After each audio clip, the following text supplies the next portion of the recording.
Okay, so I have a dinner church coming up for the local United Methodist church we go to. They asked me to smoke some pork butts. So I have 4 pork butts here. I already prepped these. You can see I did take the fat cap off. This one I didn't. It's a little thinner.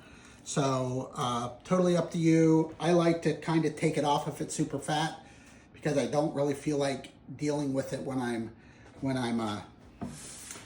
going through and shredding it, but I just kind of take off the worst of it, and you just take this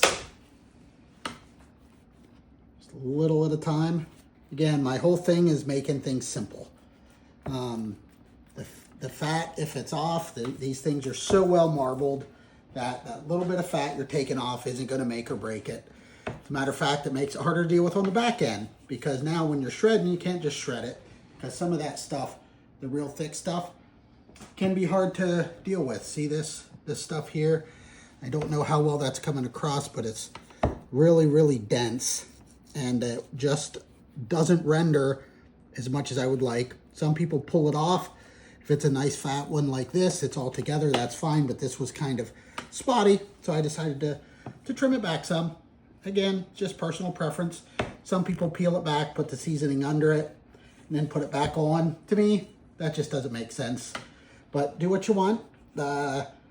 With smoking, particularly pork butts, it's really simple because they're very, very forgiving pieces of meat.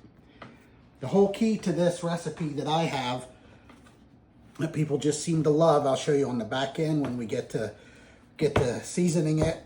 The dinner isn't until Thursday, so we're gonna pull it out.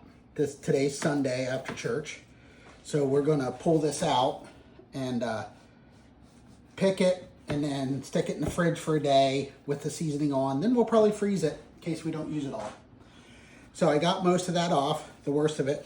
So then I'm just gonna score in checks, like if you've watched any other videos you've seen people do. It doesn't have to be all perfect and perfect checks, because no one's going to see it but us. Again, it's about a couple ingredients and you can smoke it so well. So I did take a minute and prep what we're using with some saran wrap. Makes it so much easier, that way you can just touch it. I do like to use mustard for pork as the binder. You really can't taste it, but makes everything stick a little better. I did pat this dry prior to starting. This is just a commercially store-bought butt rub. You can see how dark it is. It has a little bit of a barbecue chip like smell to it, if you will. So just nice and simple. That'll give it, has a lot of sugar in this, so that'll give it a really nice red dark bark. I already turned the pellet stove on. Pellet stove I have set at 165.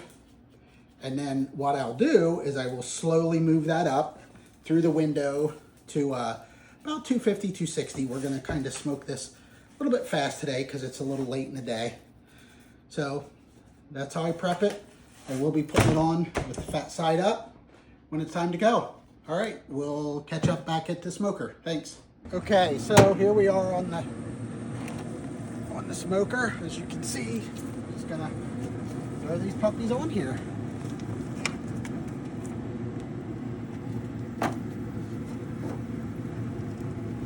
Want to make sure there's a little bit of room to get the smoke in.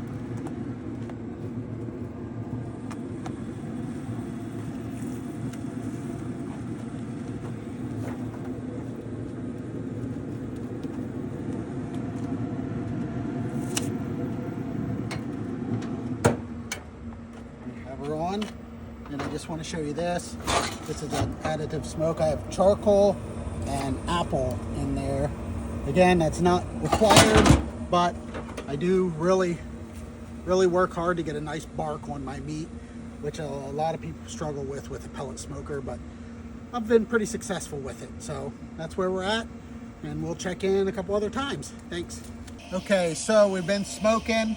Right now I'm at about 265. You can see it's at 261 right now. A little over 7 hours. My temp is right about 155 I'm gonna go ahead and wrap it. It's getting a little late. To be honest with you, I talk about ease. My daughter and her girlfriend called and we met her parents and my daughter for dinner. So I actually dialed it down a little, dialed it back up. Temp just came back up. So what I'm saying is it's really easy. Again, pellet smoker. It takes a long time to get good smoke on it. So that's what we're doing. Look at that. Oops, it's so tender I can barely pick it up. That is just phenomenal. So what I'm going to do is a simple wrap. And then what I do, I take that, I'm going to stick this thermometer right back in. Oh, that's tender already. That's awesome. Stick her in here because I want to keep this juice. So we're just going to do that with all 4 of these. Easy peasy. Look at that. Look how that's all caramelized up. Good deep color. It's the sugars in the rub that make that happen. So I'm going to wrap this up. Hopefully this temperature spikes right up and we'll be good to go. Thanks. We'll check back in later. Okay, so the church dinner is tomorrow. The pork butts are here. I did already pick one out. But what I did after the smoke was done, I just simply put them in the fridge overnight. So simple. Put it in the fridge. I heated it up today. I asked my wife to put it on when I was on my way home from work. Now I'm going to pick them. And you can see here, just nice and soft. Just pulls out, you know, the old test with the clean bone. I mean, it's just perfect. Nice.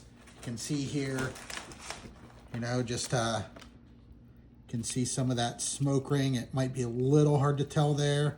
I don't know if you can zoom in there, Judy. See the smoke ring? Again, it's a pellet smoker. You have to work at it, but I am able to get a pretty decent bark. So I'm going to come back and show you what I do to really take this over the top. The easiest pork barbecue recipe you'll ever have. Okay, so this is the magic. Sweet Baby Ray's, and this will cook your noodles. Peach tea. It's so simple. You want to make it kind of watery, like a watery type of consistency, like juice, and let it sit overnight. You have to at least let it sit overnight. What that peach tea will do is it will break this down, make a little sweet. Sweet Baby Ray's, I swear by it. It's consistently rated the #1 barbecue sauce. You know, some of the channels you watch, people will give you a barbecue sauce recipes, this, that, and the other. You know what? I'm not a multi-billionaire making barbecue sauce. I trust the people who are. That's why I use mostly store-bought ingredients. Rarely do I make something of my own. You can leverage what they do to save you time. But if you just zoom in here, Judy, you can see the consistency there. See how you have the water down in there? That's what you're looking for. You want to get everything a nice even coat of barbecue sauce and peach tea. I have some pulled out off the side because I did too much to mix in my bowl. You know, it's a pretty big bowl. So I'm going to get this a little liquidy, add that in until I get the right consistency, and then we'll save the rest because the 4 made a good bit. So that's where we're at. And tomorrow we will do a tasting, actually at it, and let you know how it turned out. Thanks. Have a great day.